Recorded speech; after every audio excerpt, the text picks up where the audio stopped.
வாங்க ஒரு சீக்ரெட் பார்க்கலாமா? இப்போ நம்ம மாவுல எப்படி இட்லி இவ்ளோ சாஃப்ட்டா வருது, தோசை எப்படி இவ்ளோ கிரிஸ்பியா வருதுன்னு அதோட சீக்ரெட்டா இந்த வீடியோல நம்ம பார்க்க போறோம். நீங்க கோயம்புத்தூர்ல இருக்கீங்க அப்படின்னா, சரவணம்பட்டி, விளாங்குறிச்சி, சேரன் மாநகர் இந்த சரவுண்டிங்ல இருக்கீங்க அப்படின்னா, கண்டிப்பா வாங்கி நம்ம மாவு ட்ரை பண்ணி பாருங்க. அவ்ளோ சூப்பரா இருக்கும். ட்ரை பண்ணி பார்த்துட்டு சொல்லுங்க. First main hero of the இன்கிரீடியன்ட்டே உளுந்து தாங்க. நம்ம சூஸ் பண்ற ஃபர்ஸ்ட் குவாலிட்டி ஆஃப் உளுந்து தான் நம்ம இட்லி இவ்ளோ சாஃப்ட் அண்ட் ஃப்ளஃபியா வர்றதுக்கான மெயின் ரீசன். அது மட்டும் இல்லாம இந்த உளுந்து பாருங்க எவ்ளோ கிளியரா, எவ்ளோ கிளீனா இருக்குன்னு சொல்லிட்டு, நாங்க 3 டைம்ஸ் ப்ராப்பரா கிளீன் பண்ணி தான் சோக் பண்றோம். அதனால தான் இவ்ளோ கிளீன் அண்ட் கிளியரா இருக்கு.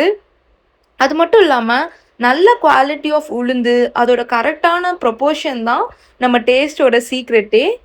நம்ம அரிசி அண்ட் உளுந்து 2யுமே ப்ராப்பரா கிளீன் பண்ணி தாங்க சோக் பண்றோம்.